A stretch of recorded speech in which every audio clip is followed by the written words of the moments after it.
Shalom. Shalom. Welcome to Taking a Deeper Look. What up, my brothers? Shalom. My brothers. Yes, sir. Let's get it. Shalom to Israel. Welcome each and every one of you to our Friday night Taking a Deeper Look class. We look forward to having a good time tonight. Real quick, here at Chasers of the Way, we will be celebrating or memorializing Sukkot starting Sunday. So if you haven't purchased a tent, or if you don't have a tent, or you can use sheets, covers, make your little booth in your home and celebrate with Abba Yah and the whole host of heaven. So we look forward to that for the next week. More information is coming. We more than likely we will meet on Sunday as well. And then we may meet throughout the week to celebrate and just follow up with these families, see how everybody's doing on the Feast of Tabernacles. So we look forward to that, celebrating the last Moedim of this year. The Most High has been really good to us. He's been faithful. He's been merciful. He's been grateful. He's been long-suffering. He's been patient. He's been kind. He's been generous. And we look forward to what he has for us, not only now, but also the year that's coming up. So again, we appreciate you all. My brothers, how you doing tonight?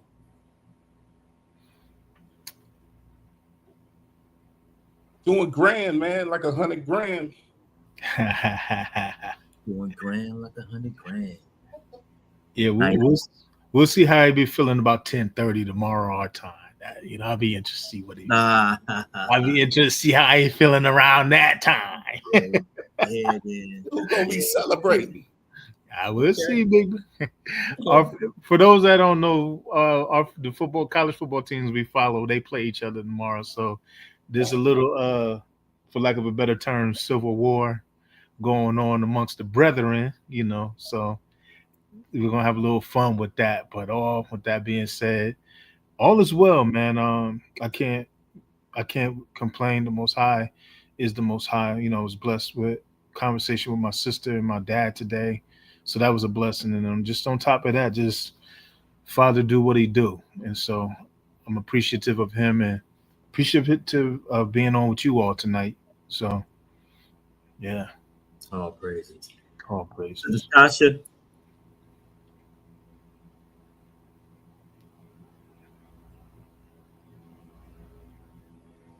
Did you mute, bruh?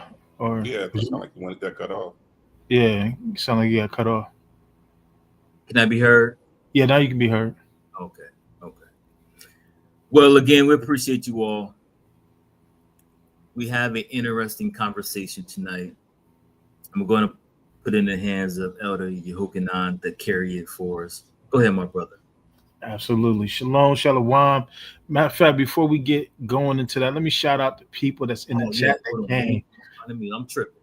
You fine? Yeah, hold on. We gotta do this the right way. The music. Yes, sir. All praises. I think it's right here. Oh, there we go. That's the joint. And the way that come on, man, it's just like stuff. Yeah, that's my stuff right there. Yes, sir. I wish I could get my baby brother to drop a flow to this for me one day. That being said, all praises and honor to the Most High. Big shout out to those who decided to join us. I see we got Sister Mary Bobby. Shabbat Shalom. Thank you for joining us. Thank you, Sister Tracy Warren. Shabbat Shalom. Thank you for also joining us, fellowshipping with us tonight. Let's see, we got Brother Naeem up in the Philadelphia area, city of brotherly love, so they say. Shabbat Shalom to you and your beautiful wife. Thank you for joining us.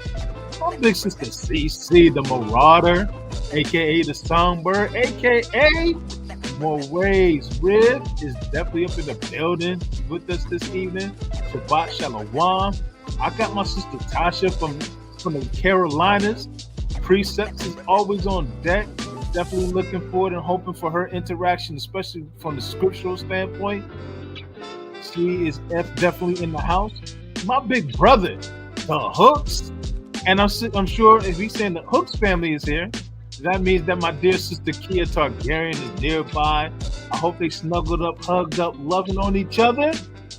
Definitely being up in the house. Shabbat Shalom. Yes, it's baby spelled two eyes. I'm sorry if I mess up your name. Please talk it to my head, definitely not my heart. But okay, sister Mir Baby. Okay, got you. Okay, thank you for joining us. That being said, like, share, and subscribe. Share it to your timeline, share it with other people, but definitely come in and make your presence known. Wipe your feet off at the door. We appreciate you all for coming on the fellowship with us today. I got my brothers, but Mama Ray, aka Agent Z, is up in the building. Probably gonna get me for calling him that, but I'm gonna call him Agent Z anyway. With that being said, my big brother, homie Tiak, the Suka B, definitely up in the building. I see the elders is up in the spot. The true elders. Uncle Mike, Aunt Nancy, and I'm sure Aunt Diddy is nearby. The elders is up in the building. Shabbat Shalom. Thank you all for your presence. Thank you all for your wisdom. Thank you all for joining us. But with the shout outs, let's get into this topic. We're going to take a deeper look because as my big brother Suka has said several times. Like before you get started, Binyan. Yes, sir. Yes, sir. Yes, real quick. I heard a Morey say, people want to know why is he so happy when there's a whole lot of whatever's going on in the world. And he said, because I can breathe. Yes. And I said, He said, every day that I wake up and there's breath in my body and I can breathe, I'm going to choose to be happy. He said, because there was a time when there was a whole lot of oxygen everywhere. It was everywhere except in his lungs. That's what happened. I said, wait a minute. He said, I was walking in oxygen and couldn't breathe. Think about that, Israel. All that oxygen. He said air was everywhere, but it wasn't in me. Couldn't get it. I was in a hospital bed with tubes in my nostrils. So he said, so if you want to know why I'm so happy, I can breathe. Go ahead, Binyan. I cherish every deep breath. Every deep breath. So, to your point, yeah, for whatever reason, listen, to my brother's point, every day you're alive, it's an opportunity to serve. It's an opportunity to rep. So cherish it. Make the most of it. Even if it's just to be before him, just to study, sing, to talk to your children, whatever it may be. Just be available, man. Just be available. If you're alive, he's allowing you to be available. That being said, though, we do have an interesting topic. And I'm mad that I didn't catch the title. I messed up on the title. But it says, we have been, are, and always will be, should be the target. The word says to stay hidden. We have been, are, and always will be the target. And the reason why I'm going there is because there's a responsibility that we as Israel have. A lot of times when we talk about Israel from a nationalistic standpoint, a lot of times we like to get puffed up in pride and the honor, of being an Israelite rather than dealing with the responsibility. The responsibility was always about the assignment that we was given to be in the land representatives of the Father. And so, with that being said, or understanding that over time, from the time our father Abraham heeded the call to the time of Christ and to this very time, the enemy is aware and knows, and you can verify this and think it's in Revelation 12, that they have but a short period of time, because now the king has restored us back, or given us the opportunity to be restored back into position of dominion. The reason why that's important is because now, because of that, there's a clock that's really truly ticking on his kingdom,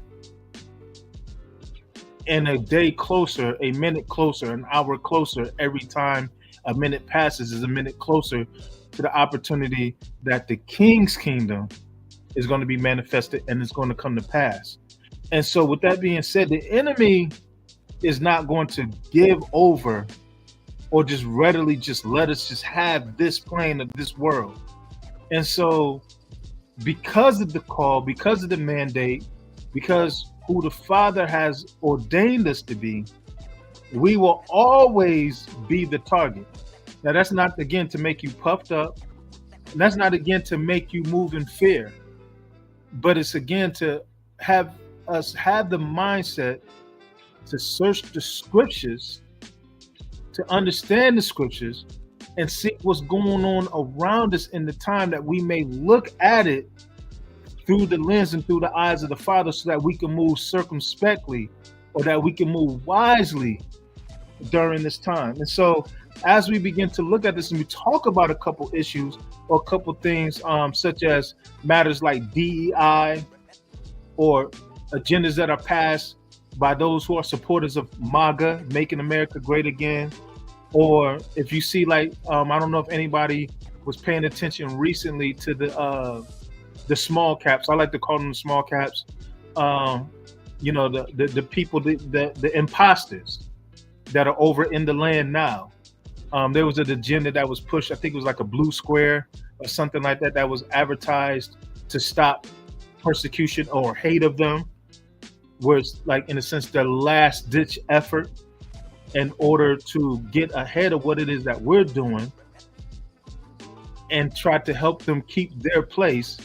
And so you're seeing agendas that are passed. Another thing where you have more of a military presence in what we call so-called ghettos, so-called black neighborhoods, where it's less of a police state and more of a military state. And so a lot of this is due to the fact that we don't control our narrative. We don't control what it is that is said about us. As a matter of fact, in many instances, we tend to buy into the narrative, how we think, how we feel about each other. Usually it comes from the perception of the majority and not the perception of what we think and feel about one another or our true life experience. And so what we're looking to possibly and potentially get into as we talk about things like DEI or things like MAGA tonight, or things like the current small cap initiative, let's talk about what the agenda is and what the initiative is, and what it and why we are being targeted. And so I know that my big brother Suka, I lost that thought. Forgive me. Something he said, he constantly say. Suka, I'm messed up. I cannot remember what, it just left my mind that quick. It'll come back. But it has something to do with, shoot. I hate that. It'll come back to me. It'll come back to me. Man? Huh? Talking about the inside man? Not so much the inside man. It was something else that he said. It was a verse, and I lost it. I've literally just lost it. But anyway, why I'm encouraging us to stay hidden, I don't mean hidden from the standpoint of we're talking about running away from a fight, running away from a challenge. What I'm talking about in staying hidden is we stay in the word. We stay in the understanding of the text. We stay in the understanding of scriptures. Because if we're not careful, we'll be believing initiatives and agendas that the Bible says, if it were possible, even the very elect will be deceived. And so there's a great deception, not only from a spiritual standpoint, when you talk about these various religions, but also from a political standpoint, from a social standpoint, from an economic standpoint. There is a great deception that's going on that if we're not careful, even the very elect will be deceived. Before we move further into this, I didn't know if my brothers had any thoughts as far as what I'm laying out, if they want to add to it. Yes, you seen it. You seen it, sister Mary Baby. You seen it. The campaign to stop the hate of them will open the door for the world to accuse us of that hate towards them, and they will try to stop and destroy us from proclaiming ourselves. Exactly. Is that so? Sister Mary Baby is walking with us. She see it. But I didn't know if there was anything that you guys wanted to add to it, or let's look at it even from a scriptural standpoint. What are your thoughts so far with what we're laying out? It's good, man. I just think they're doing what the scripture says, Psalms 83. That's my first scripture. Let's go. when they put out, man, when they put that video out and all the propaganda, you have to understand. And I'm not trying to go, I'm just telling you what I've studied and what I've looked at so far. Yes, sir. Most of the people that lobby, most of the people that are on any part of the staff for the government that have a say so, have dual citizenship to Israel. They have dual citizenship, so their first loyalty is to them. Yes, sir. So by bringing that commercial out, what they're doing is gathering other people that hate us. The scriptures say your enemy has become confederate against you. You want to read it if you see it on the screen, or do you got it pulled up? I can't see it. Go ahead, bro. I don't have it. Okay, I read it and I toss it right back to you. It says, this is Psalms 83, which my big brother was just referencing. Keep not thou silence, O God. Hold not thy peace. Be not still, O God. For lo, thy enemies make a tumult, that they that hate thee may lift up the head. They have taken crafty counsel against thy people, and have consulted against thy hidden ones. They have said, come, let us cut them off from being a nation. Let me take a moment. Before I continue to read that, let me take a moment and see if I can pull this out. Let me talk about, I looked at the Hebrew for hidden ones. It's a fan. Let me see. Let me share this one right there. Can y'all see that? Yeah. Okay. It says to hide, to treasure, to store up. So this is what the Most High is doing for us. Even when you look at the pictograph on it, the Hebrew on it, it says storing up or hiding of something to prevent discovery, something watched or covered. To hide something to prevent discovery, to hide, to lay up, to esteem, to lurk privily, secret. So it's a treasure. The Most High has referred to us as a precious diadem in his hand, or a precious jewel, etc., in his hands. And so, what is it? Is it Zephaniah? I think it's Zephaniah 2:8. Talks about that we're the apple of his eye. And so, when it talks about the hidden ones, it's talking about ones that are preserved for him, protected from him. It means to lay up, to lurk privily. The NASB, to store, ambush, conceal, hide, treasure, to hide, to reserve, to protect. Let's see what the let me scroll down. Let me see if the lexicon portrays concealment. In scripture, a concealment that may protect, to preserve, to treasure, to lurk, or lie in wait. what is concealed can either be precious, divine, goodness, a newborn child, or something that's perilous, iniquity, coming to wrath. This verb, therefore, comes in a window or in a moral polarity of hidden things and the God who sees them and governs them. So in this case, when you look at this particular verse, as it pertains to us, it's talking about us being hidden. Oh, I messed up. Us being hidden by the Most High, his hidden ones. And so understanding that with what Sukkah was bringing out, or what Sukkah was talking about, I'm trying to get back to sharing the screen. My fault, brothers. Let me go back. This is what the Father is thinking of us, and this is what the Father has made us. We're going to get more into it as we look into different scriptures. Can y'all see my screen? Yeah. Yes, sir. Okay, got you.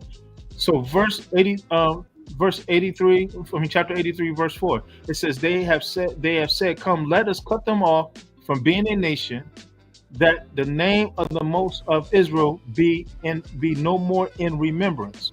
So even when you look at the small caps, they don't call themselves Israel. They don't call themselves Israel. We know what they call themselves, and for the sake of this page, I'm not saying their name for the sake of this page, but they don't call themselves Israel. For they have consulted together with one consent. They are confederate against thee. Mention several nations, etc. So we get the picture. We're very familiar with Psalms 83. To that point, I'm going to toss it back to my big brother Sukkah, who brought this up. Go ahead. No, you just see them. They figure they have to come this way because the scriptures. We know what the scripture says about us, that He's going to put the dread of us on them. Mm-hmm. So they already think a certain way about us. They're really scared of us understanding.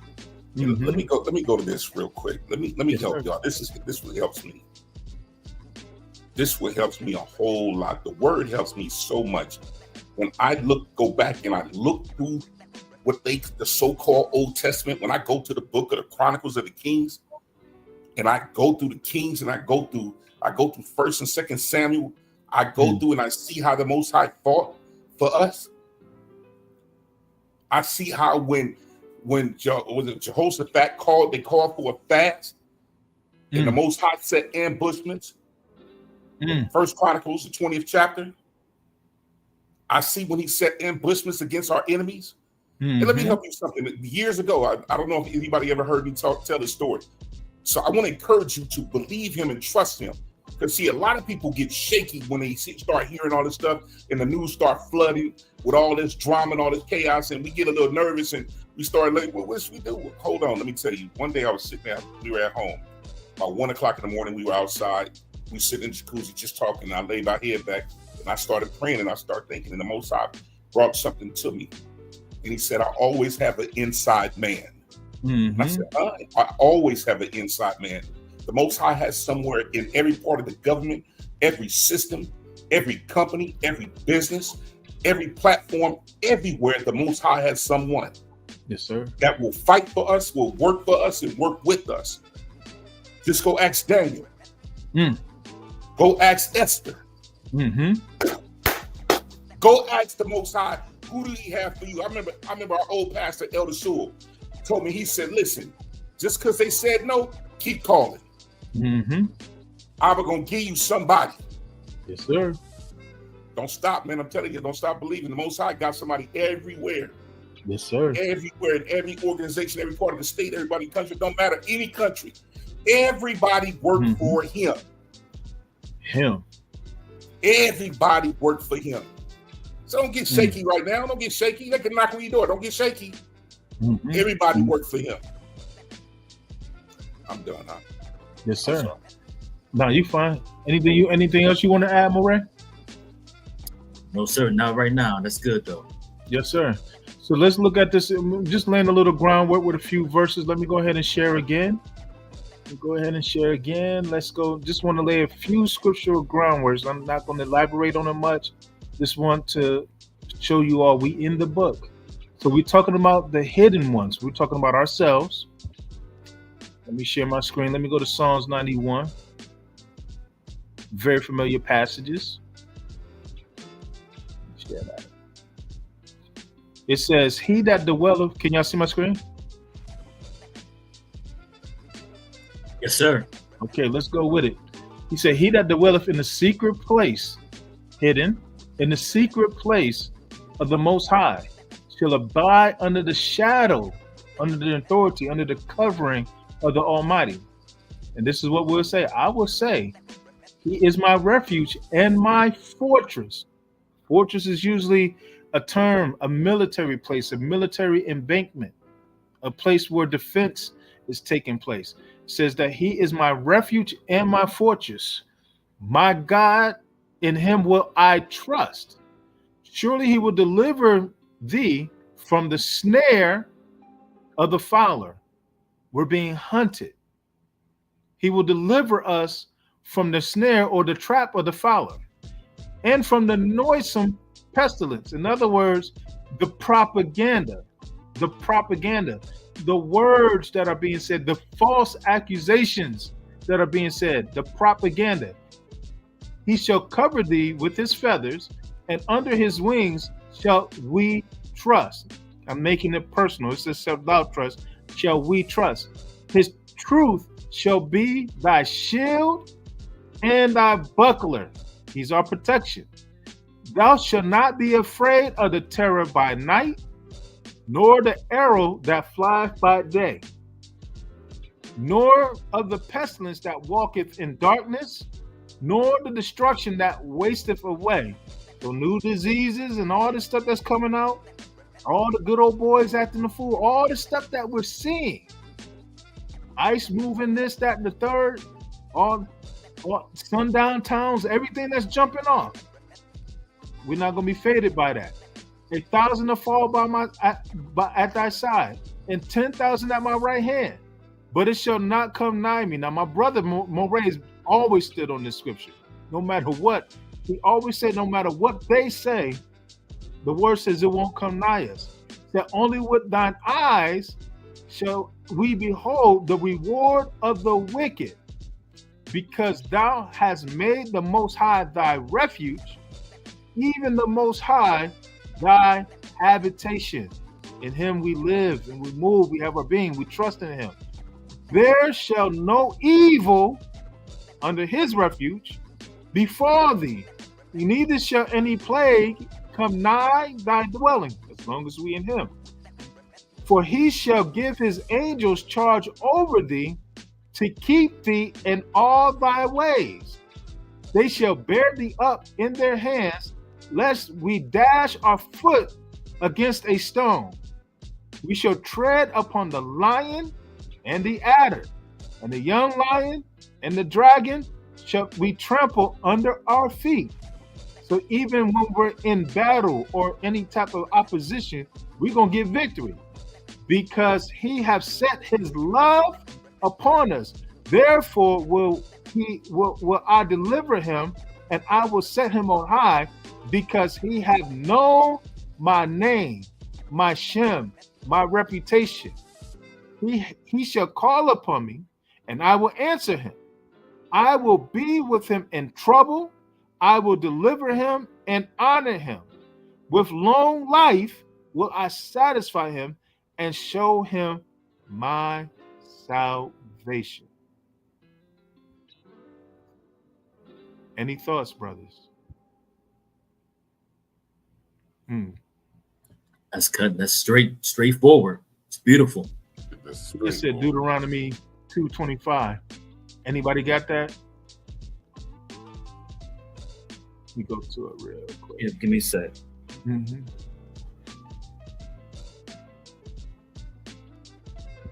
Was that Deuteronomy 2:25?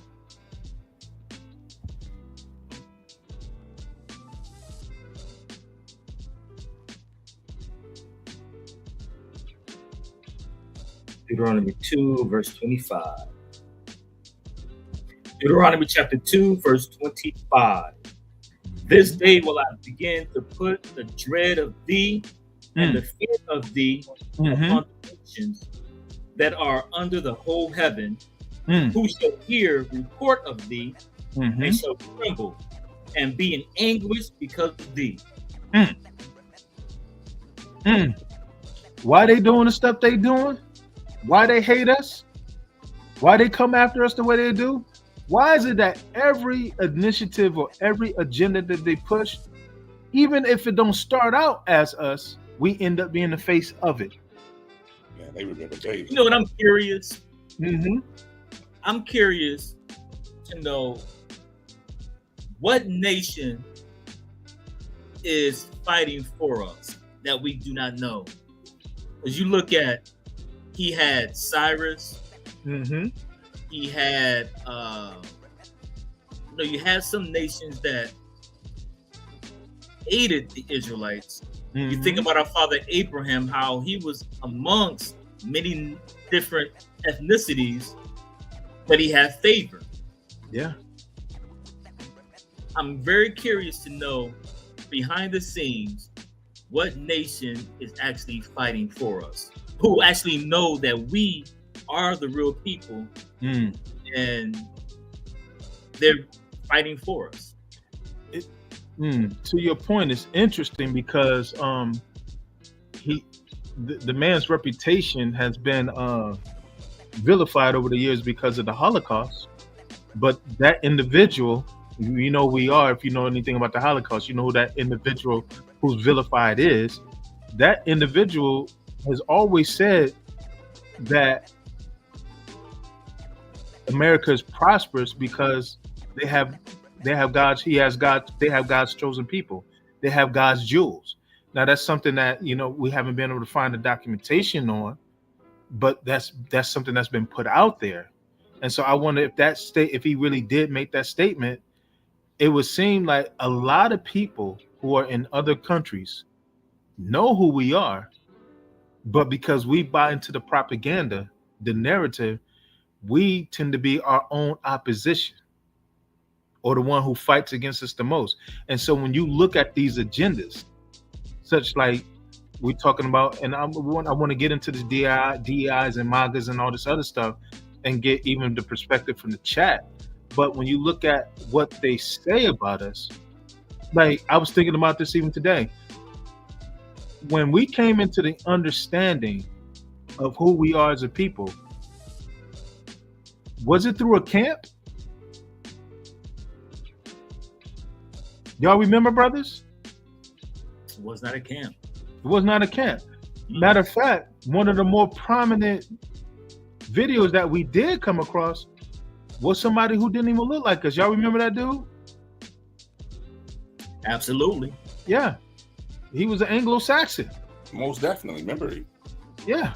He was outraged at the fact that he called us Judah. He said, my brothers, they don't even know who they are. And he looked Snow White. Now, I don't know how true it is if he one of the people, but he recognized us as Judah. And he understood that we were the people before we did. He was surprised that we didn't know who we are. So it seemed like everybody else in the world know who we are.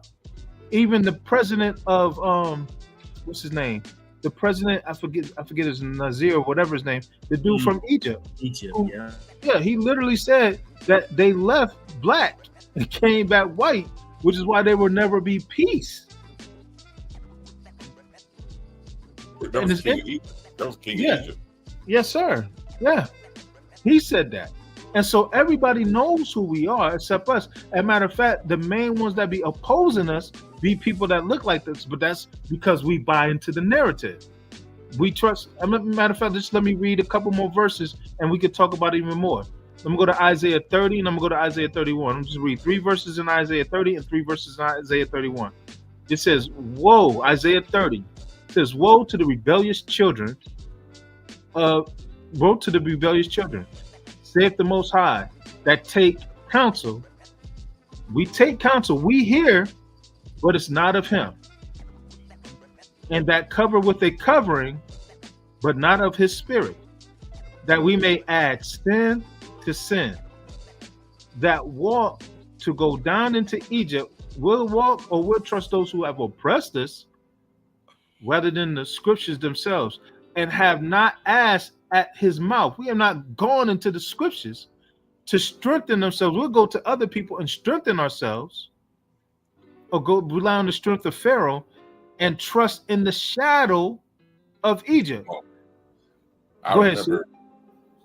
I remember when Nipsey Hussle died and everybody was in the uproar and everybody wanted to go march and do all that. And I put that same scripture out there. Yeah. We're so quick to run. Listen, but we're not so quick. The scripture said be what? Slow to speak what? Quick to hear. Quick to hear. So in other words, it's saying stay out your emotions. Quit letting your feelings and emotions dictate for you. That's why I told you Proverbs 3:5. Acknowledge me in all thy ways, and I shall direct your path. His counsel. Quit letting your hot head and your feelings and emotions and what you feel about the situation get you out there. Next day, you get you arrested. You going with ICE. You going up here, and we don't know where you at. Yeah. Making us, to your point, making it, because we're very emotional people. We move at what they say. They say they're going to take this away. They said they're going to do this. They say they're going to do that.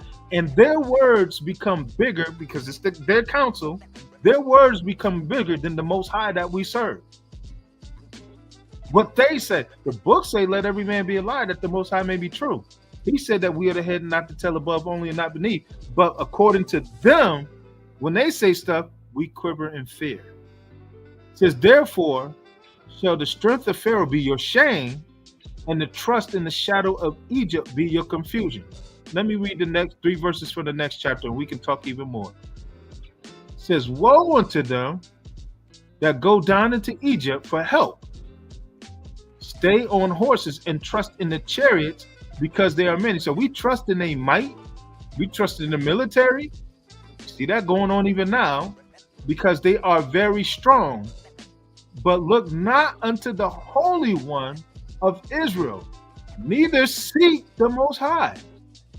Yet he also is wise and will bring evil, and will not call back his words, but will arise against the house of the evildoers and against the help of them that work iniquity. Now Egyptians are men and not the Most High. These people who we depend on, we vote on, we trust their words. The Most High saying they men, they not him. And they have horses, they have military might, but they don't have his spirit. And when the Most High shall stretch out his hand, both he that helpeth shall fall, and he that hopeth shall fall, and they all shall fail together. In other words, those that's putting their trust in the narrative, they shall fall with those who are presenting the narrative. So I just wanted to lay down a few scriptures, because when we look at this whole thing, we talk about DEI, we talk about MAGA, we talk about all this stuff that they're presenting. We got to understand, family, eventually they're taking an indirect approach to get around to conditioning us as a nation or as a people to trusting in them, to the point that now when they tighten the noose around our neck, they get to strangle us too. I yield right there. I want to see if there's anything that my brothers want to add to this, more we can say about this. But I hope you all see the snare. I hope you all see the trap. Anything you guys want to add to? No, brother, you cooking. Okay. Yeah, you cooking. Yeah, you cooking. So let's talk about it. Like we talk about DEI. Chat, to the point of DEI. When you think DEI, who is the face of DEI in your eyes? Give them a few minutes, see if they answer, if we got a responsive chat. Who's the face of DEI?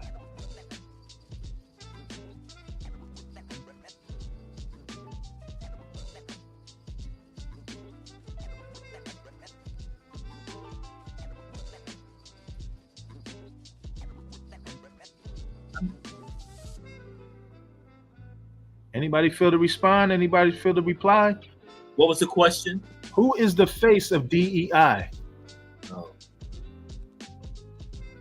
Does anybody know what DEI is? I am ignorant. Okay, let's look at it. Let's look at it. Oh, let me share first. I hear you, Kia. Kia walking with me. I see you. I see you, mother of Kia Targaryen, mother of recipes up in the house. Let's go with it.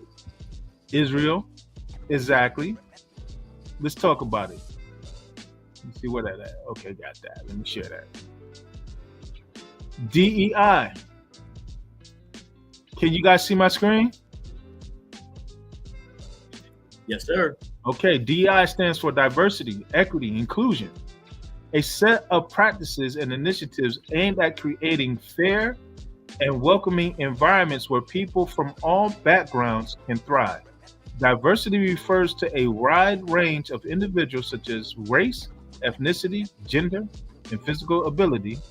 Equity means providing fair and just opportunities, recognizing that people may need different support to achieve equal outcomes. Inclusion is about creating a culture where every employee feels valued, respected, and empowered to contribute their ideas. So when you talk about DEI, let's go down to the purpose and the origins. The purpose and the origin of DEI was based on or originated in response to the Civil Rights Act of 1964 to address historical and systemic barriers that prevented certain groups from having equal opportunities in the workplace. The goal was to create a workplace where everyone, regardless of their background, feels they can succeed. The practices were supported by research suggesting that diverse and inclusive companies may be innovative and financially successful. Why are we talking about this? Well, the reason why we're talking about this is because when you talk about DEI and who's the face of DEI, my sister answered correctly. She said Israel. The reason why that's important is because now when you look at the MAGA agenda, Make America Great Again, or when you look at the initiatives or the agenda that, what's his name, Kirk was pushing, the dude that caught one in the neck, what happened was he was speaking against these initiatives or agenda because the narrative that was put out was that the only ones that were, or the people that were benefiting the most from DEI were so-called Black people. And the problem with that was not only was that not true, statistics don't support that, but also it was presenting a narrative that those who they felt were more deserving, such as qualified white men, etc., were missing out on opportunities that unqualified Black people were getting because of skin. When DEI was basing the fact on, first and foremost, the person had to be qualified in order to even get the opportunity. So if the person didn't qualify, they weren't even considered. The DEI was put in place to make sure that if the person did qualify, that they would get the opportunity. The reason why this is important is because now when you lash out at an agenda that was pushed, and now they're backing off from it, they're basing the narrative or presenting the narrative saying that the reason why DEI was put out there was because of us. We become the face of diverse equity, and inclusion. But that's not the case. When you look at the narrative or the truth of the matter, the narrative says that DEI was that Black people didn't benefited from DEI. But let's ask who is this? Let's ask artificial intelligence real quick. I thought I had it queued up, but it's gonna make me put the question in there again. Let's ask the question. Who benefited most from DEI?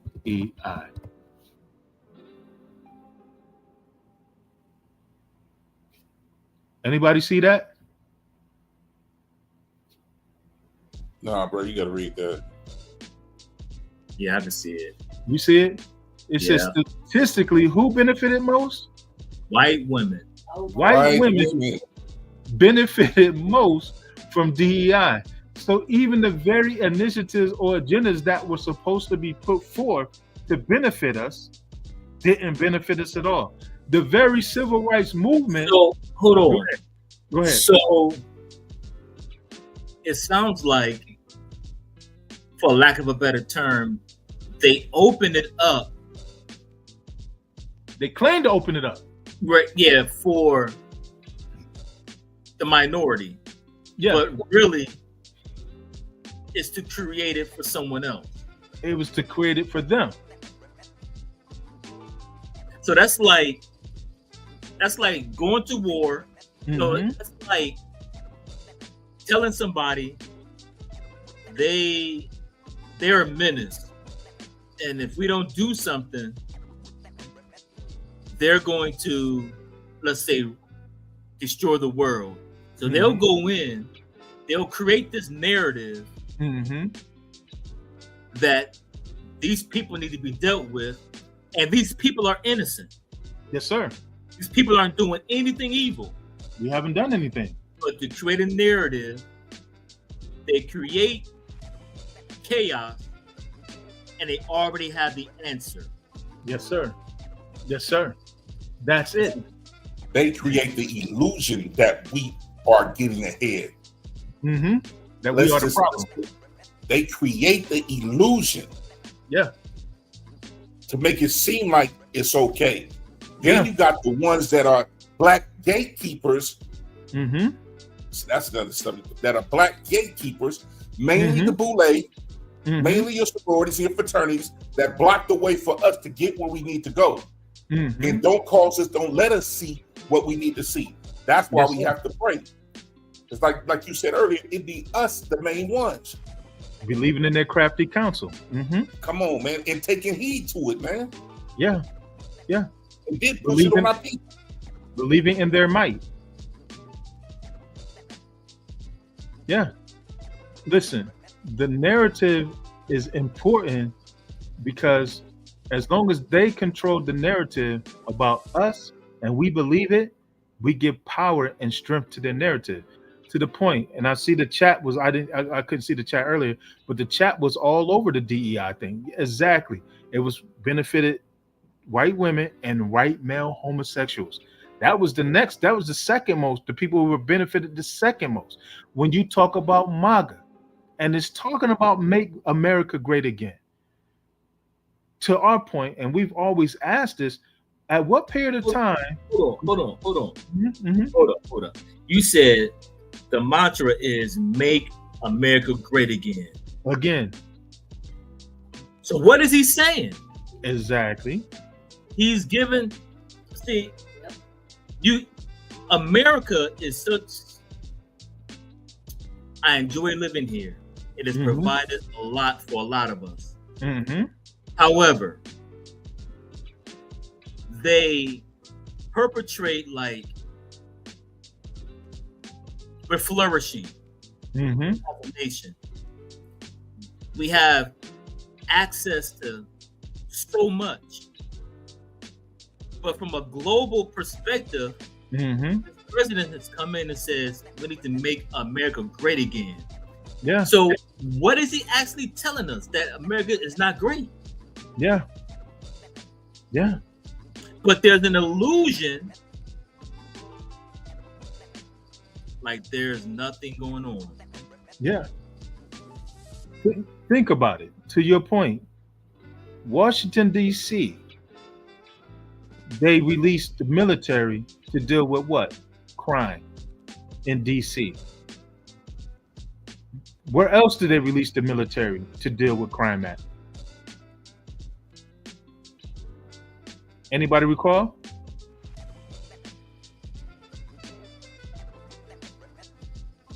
Anybody familiar with Chicago? Yeah, and LA. And LA. So the military is moving, or Trump is releasing the military to move in these places.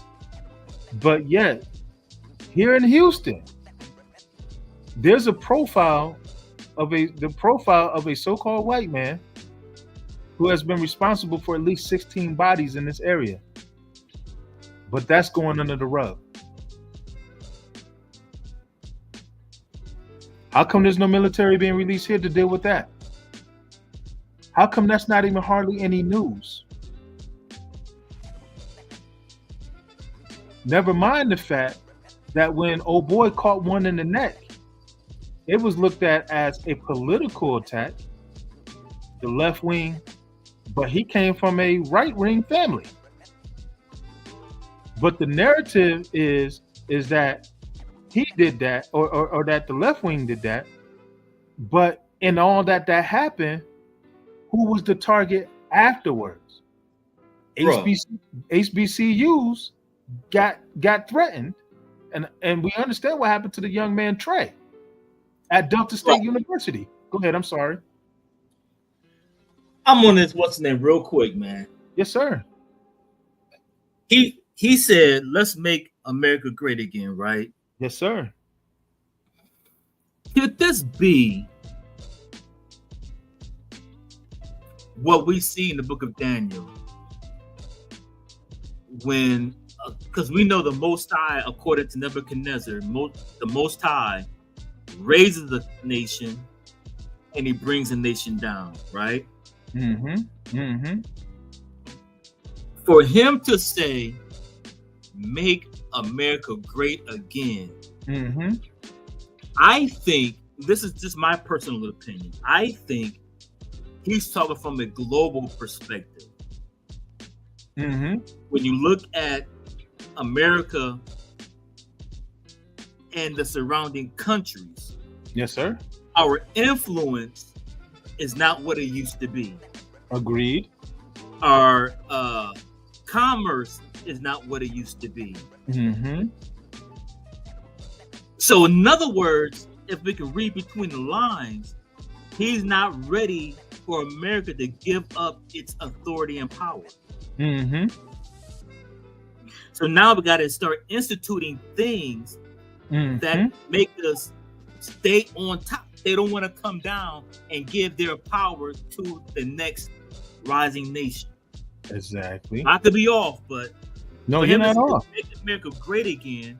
I don't think it's America versus Americans. I think he's looking at America with the other surrounding competing nations, and he see that we are declining and there are other nations rising above us, and he don't like that. Excellent. And I can say, like, what period are you talking about? To your point. So, yeah, what time frame was America ever great for us? And that's the micro level that you're touching. Moray is hitting a macro level. Yes, sir. I understand. No. You guys are both killing it. Moray's hitting macro, you're hitting the micro. Go ahead. Yeah, I'm just trying to figure out what year was it great? When? What period? The country's what? How old is the country? 400, 200 years old? Yeah. And we've been here since the 1600s. 14. We've been here since 14. We got here 14 something. That's South America. We came here in the 1600s. Man. Yeah. What year? Somebody remind me. Yeah, 1619 was the first registered slave. That's why people are talking about the 400-year prophecy, but that's a whole nother false teaching that we got to deal with. But anyway, with that being said, both of you guys have killed it. It's on unalived it. Dang, said it. I get us in trouble later. But both of you guys are hitting the nail on the head. From a macro level, Trump is trying to redeem the reputation of the United States. Because under Biden, it took a major hit.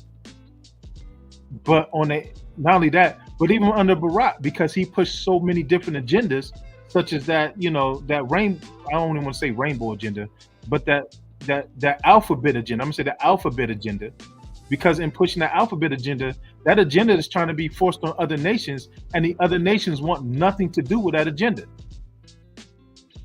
But yet that community has benefited off of our struggles. Yes, they have. They rolled our coattail. Yeah, they rolled it. Yeah. Remember, we're talking about Isaiah 30 and 31. We're talking about we believe in their might and we trust in their counsel. and those that believe in their might in the council will be made ashamed. We're trusting them to do right by us when, according to Psalms 83, they don't have a mind to do right by us. This is part of the crafty council. They've allowed us to have civil rights or to push civil rights, and civil rights has been at everybody else but us. Inclusion, everything. Listen, the best thing that ever happened to us was the segregation, because as long as we remained segregated, we were able to build our own communities and do our own thing. But the moment that we started building our own communities and we were thriving, they came and they attacked. They came and they attacked. But now we get to the point that now we're so individualized as a people that even our own people, at the thought of us wanting to build or operate from a nationalistic standpoint, now we're looked at as a hate group and we're racial. Mind you, you got Israelite communities or camps that are on the ADL list as domestic terrorist groups, but yet have not killed anybody. That's the narrative. That's the agenda. That's what they're creating. Sukkah hits it from the other side. When has it ever been great for us? What period of time are you trying to go back to? And to your point, Sue, you know he's not hitting it he's not trying to deal with the micro level, or he's not trying to discourage the narrative from the micro level, because if he was, then he would make it very clear he's not talking about things from a micro level. He's talking from a macro level. So both of you guys are right. He can hide it and deny it with Moray's point, but yet he's addressing it from two different levels, because that's his voter base. That's his people. Because the same people that operate in the micro, that view us as a threat, which is why they want to do away with DEI, that's why they're doing critical race theory and all this other stuff, are the same people that was able to run up into the White House and storm it and do whatever they did, and they were called great American citizens. Could you imagine if that was us that ran up in the White House?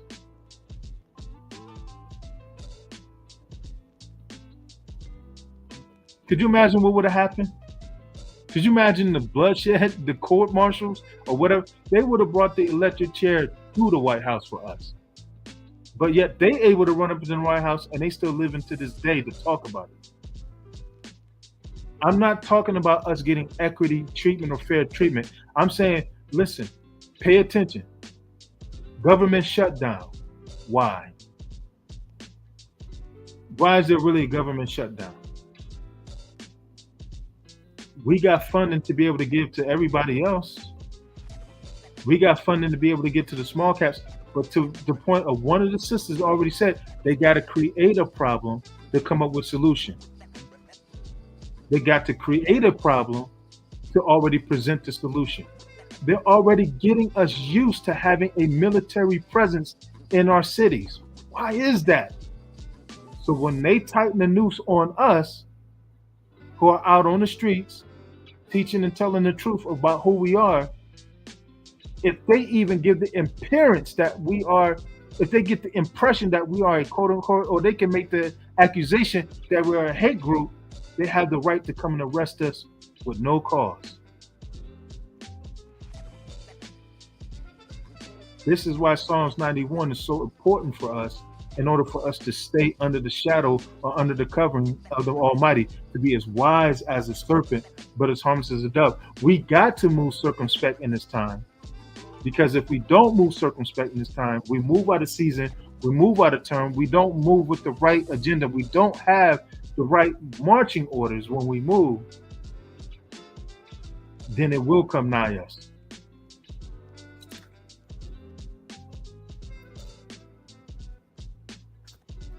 You was about to say something, big brother? No, sir. Are we making any sense here tonight? Listen, family, if you don't take anything else away from this, don't be moved by what appears to be right for us from a medical standpoint. From a medical standpoint, yes, big noise, pay attention. Small noise, pay attention. Don't trust. I'm not saying run around paranoid. And I'm not even saying let everybody know that you see everything. What I'm saying is, as we talk with each other, let's pay attention, Israel, and let's be in code with what the scriptures say. Let the Most High order our steps and how we move. When you notice how the king moved, the Bible says that he made himself of no reputation. You don't see not once where the king came into the land when he was born saying Rome is this and Rome is that. He didn't say anything against Rome. To the point that when he stood before Rome, Rome wanted to let him go because they found no fault with him. Rome, we're talking about Pilate. Pilate was trying to find a way out of dealing with the king. But because the king never said a word to exonerate himself, he laid his life down. He gave himself up. Because the king never said a word to exonerate himself, because he understood what he was called to do, the king was given up for that very reason. But if the king could have if the king wanted to beat the charges, he could have, because Pilate, go back and read it. Pilate wanted to let himself go. But now the king says to us, where first he said, yo, don't take no jacket, don't take no tunic, don't take no extra money, don't take no extra food. Now he's saying, trade these things in for a sword, trade these things. In other words, have our mind geared up for warfare, have our mind geared up to protect ourselves, have our mind geared up to move smartly in these times. Because everything that happens, somehow we end up being the face of it. Dude get popped in the neck. Black colleges get threatened. Young man gets hung. That's getting swept under the rug. COVID-19 started over in China. Somehow we ended up being the face of it. The people most likely to suffer from it. Everything, DEI. We're the face of DEI. And because we ended up being the face of the DEI, we ended up being the narrative or the propaganda behind it. When in all actuality, we just read it. The ones who benefited from the DEI were them. Had nothing to do with us. Any agenda that's ever been pushed, we have never truly been the face of it, but yet we believe in the narrative that they put out, to the point that when we as Israelites get out and we talk and we try to minister from the standpoint of the text and who we are, it be the very people that look like us that use these same talking points against us. First thing you want to say, look at the FBI statistics. First thing they want to say is black on black crime. Well, if you look at every group of people, the law of proximity is in full effect. So-called white people near white people kill each other more than anybody else. So-called Asians near Asians, they kill each other. So-called black people near black people, they kill each other. So-called Hispanics, everybody that lives near who they live near, they kill each other. But for some reason, it's only what we do to each other that gets propagated. And we believe the narrative. Because they have become confederate against us. What'd you say, bro? Because they have become confederate against us. Yes. They own all the media. They own all the social networks. They own the system, very system that comes against us, so they're able to manipulate and use it.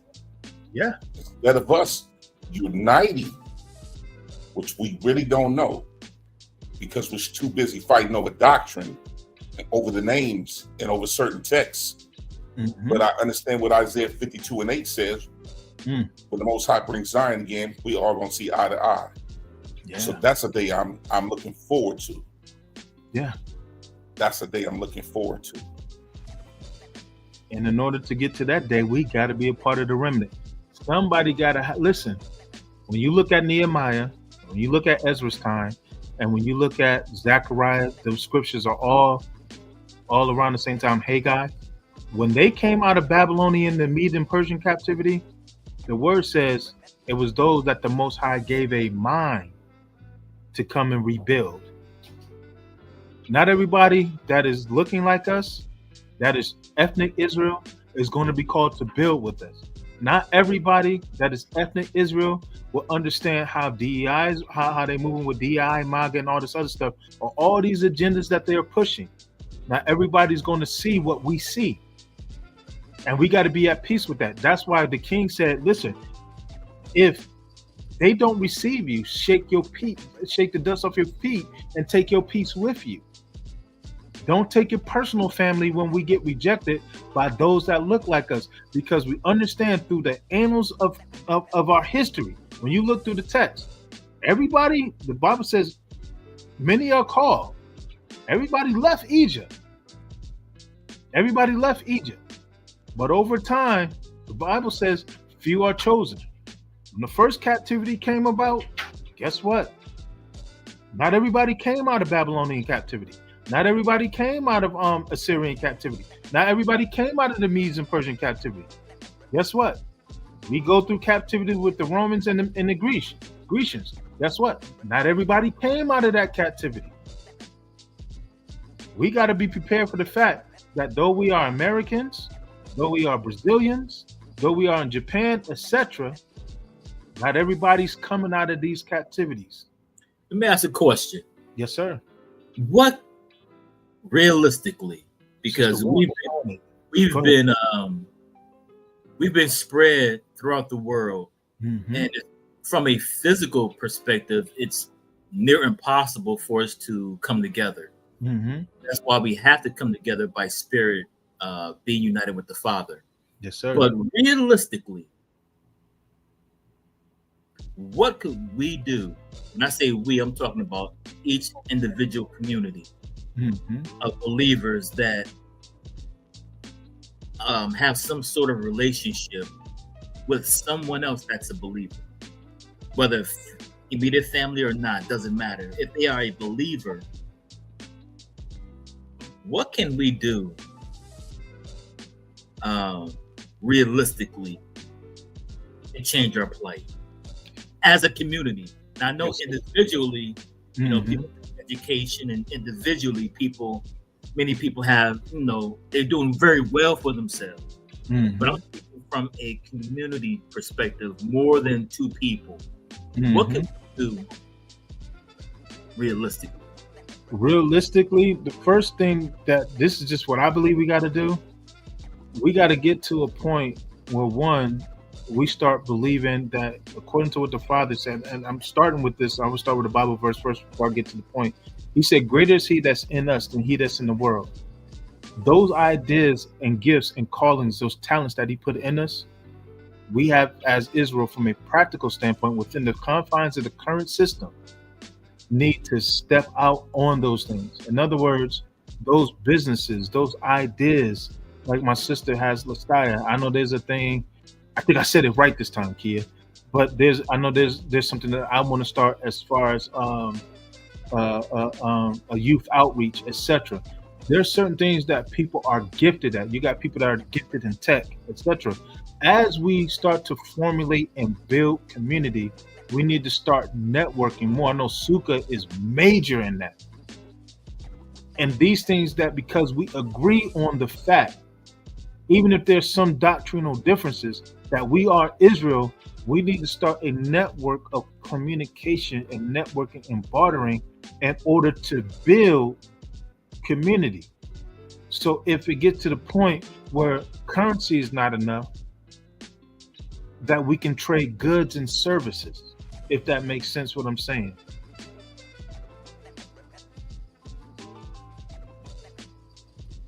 It does. Yeah. Go ahead. So if we decided, and I'm using we loosely again, I'm thinking community. If we decided tomorrow,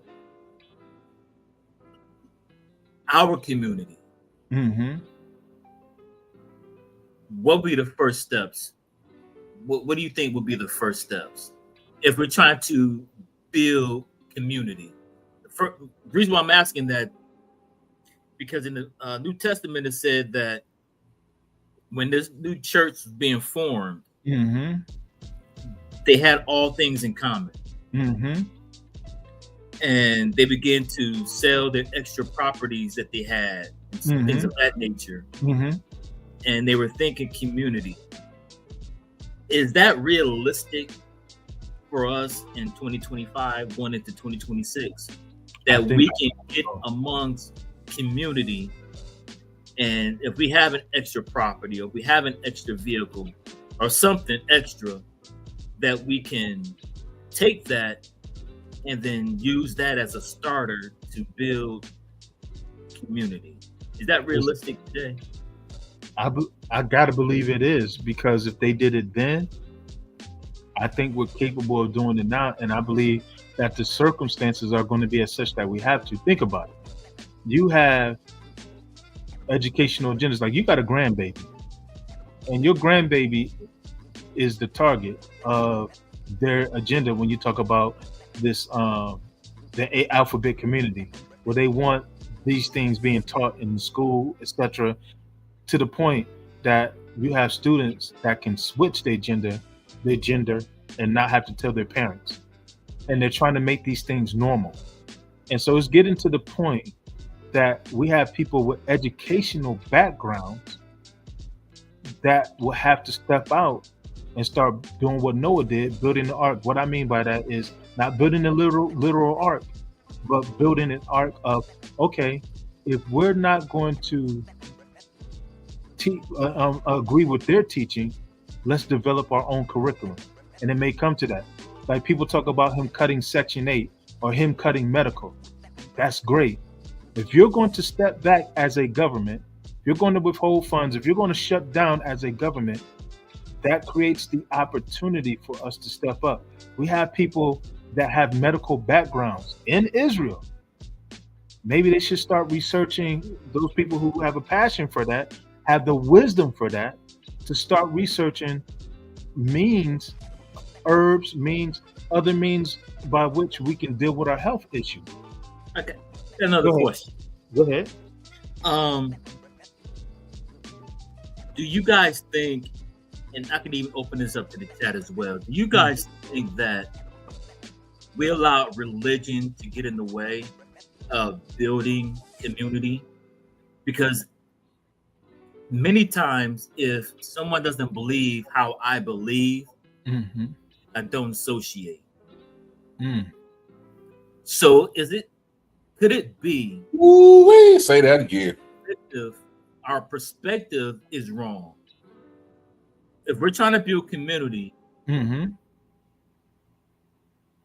should we allow, or should we let religion get in the way? For an example, if I believe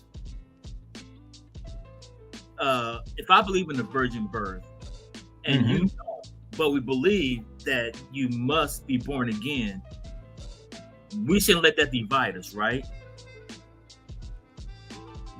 I know myself personally, bro. Not at all. I've gone in the clubhouse and said, let's start with where we at least agree at. Can we agree that Christ is king? And then let's let our dialogues build from there. Like Totally brought it even better. He said, man, he told his son, go get them that are mindful of Yahuwah. We can, right, my brothers that are mindful. Yes, sir. Now, within that mindful, there can be variations of understanding. What'd you say? Within that mindful of the Most High, can be variations of understanding. Could be.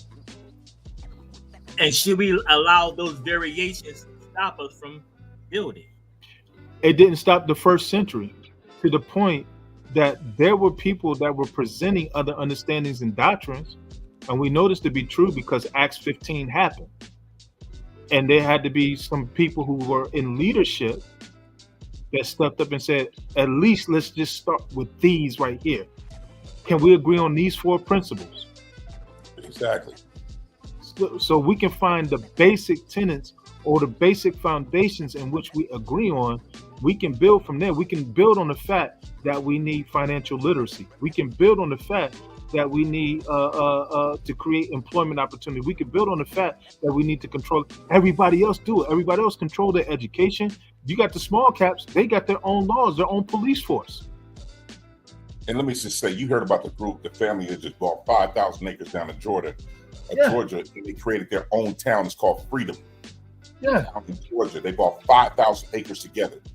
I heard about that. Families. And you know it's not the same belief. Yeah. But they came together under a principle. And they made it, they said, let's do this. That's what we need. Yes, sir. Right there. They exist. That's what we need. Yeah. So it's possible. It's just that we're too busy focusing on where we differ at. Let's find out where we connect at. Go back to Black Wall Street, man. Do you think everybody had the same mind? Everybody had the same mind to build businesses, but other people had differences. That's why the town was successful like it was. 30-something square blocks going in different directions, and they were thriving. Yeah. We have become scared to deal with each other. That's the problem.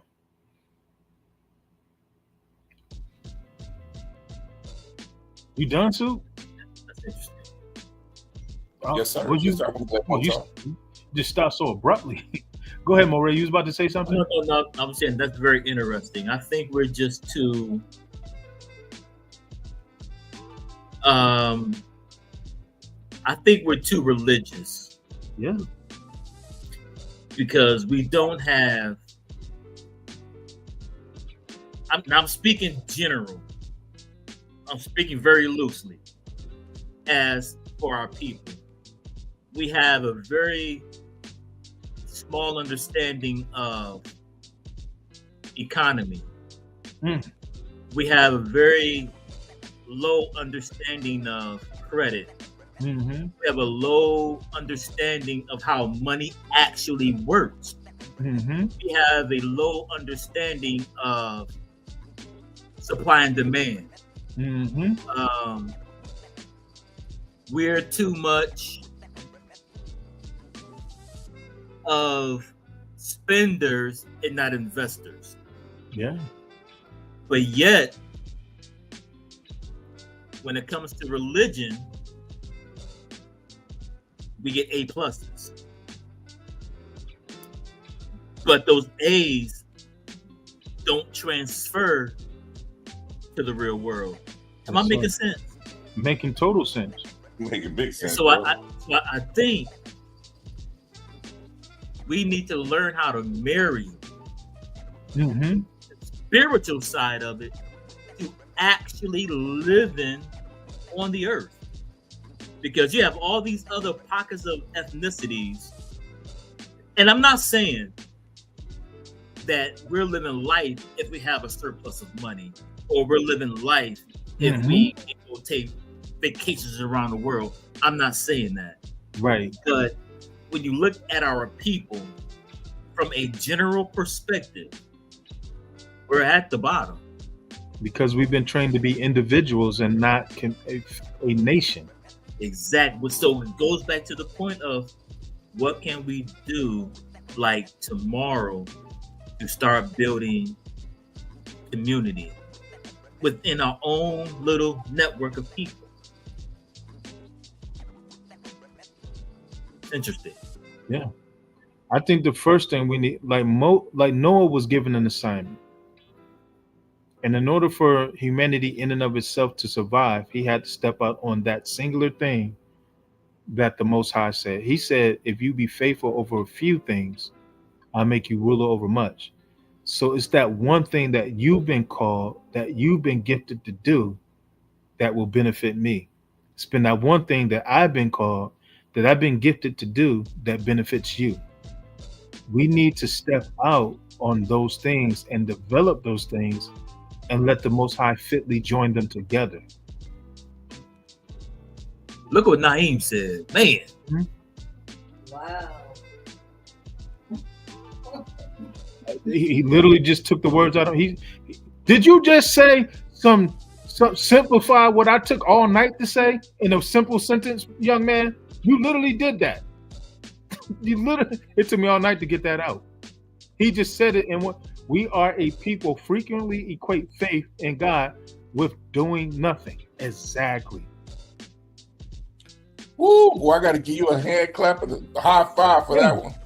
Yeah, hold on. Let me look for the bomb on that one. Yeah. Hold up.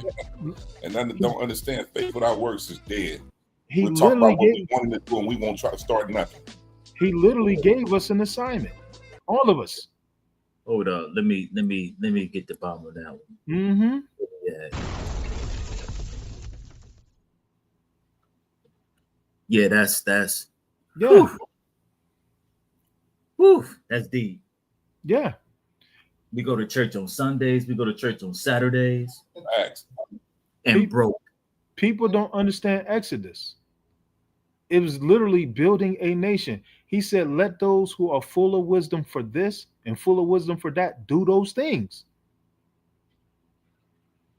Like, Suka, you understand business. I don't understand business like Suk. I understand social services type stuff, but I don't understand business. But it's a collaboration that we can have to help build a business that can help do whatever it is that we need to do together. Does that make Hold sense on. what I'm saying? Hold on, my brother. Yeah. This brother said, we as a people frequently equate faith in God with doing nothing. I remember when back when I was on Facebook, one of our good brothers of the ministry, he had a lesson, and he was talking about something, and he said he was talking with another Hebrew, and they were saying how much faith they had. And so we asked him, what are you doing? And he says, I'm believing the Most High. He says, okay, but what are you doing? Mm-hmm. He's like, I'm believing in the Most High. And so during the conversation, he ended up saying, he said, okay, you say you believing in the Most High. Mm-hmm. Said, I'm believing in the Most High too. So here's an exercise that we're both going to do. Now he's speaking. Well, let me just tell the story. So he says, so here's an exercise we're going to do because we're both believing in the Most High. He says, I want you to go out, go to the store, get some seeds, and I want you to plant the seed. And I'm gonna go and get some seeds. And I'm gonna plant the seed. You believe in the Most High, and I'm believing in the Most High. He believing in the Most High as to what Naeem is saying. I'm not going to do anything. But our brother said, what I'm going to do to show you that I believe in the Most High, I'm going to go buy the seeds. And I'm going to dig up the dirt. I'm going to actually plant the seed. I'm going to water the seed. I'm going to nurture the seed. I'm going to do all the things that are necessary for the seed to grow because I'm believing in the Most High. And over the course of time, we'll see whose belief produces fruit. The moral of the story is he was talking to a brother who believed that just by having some mental, emotional strength, that was going to get whatever he was asking from the Most High. Instead of doing what Hebrews have been called to do. And we've been called to do. D-O. The hearer is not just, but it is the doer that is just. So, to his point, we believe the Most High for a lot of stuff, and we do nothing. We sit on the couches and we do all this stuff, and now I believe in the Most High. I believe He's gonna do this, and we do nothing. And again, I'm speaking, broad. I'm painting with a broad brush. But when we look at the other nations, they're doing. So we have a lot of Bible. We have a lot of faith. We have a lot. But when it comes to actually getting out and doing, we fall tremendously short. I yield.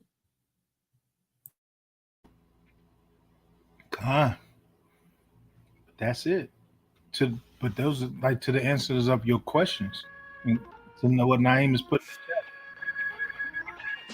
in chat. Noah was considered faithful because he heard what the Father said do, and he did it.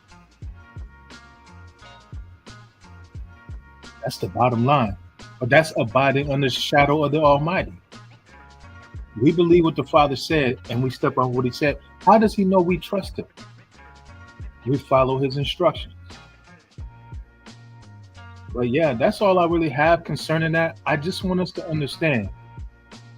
Don't trip about what they're taking away. Don't trip about the narrative. Don't trip about what they're putting out about us. Let's believe the counsel of what the Father said about us. He said we are a holy nation, a peculiar people, a royal priesthood.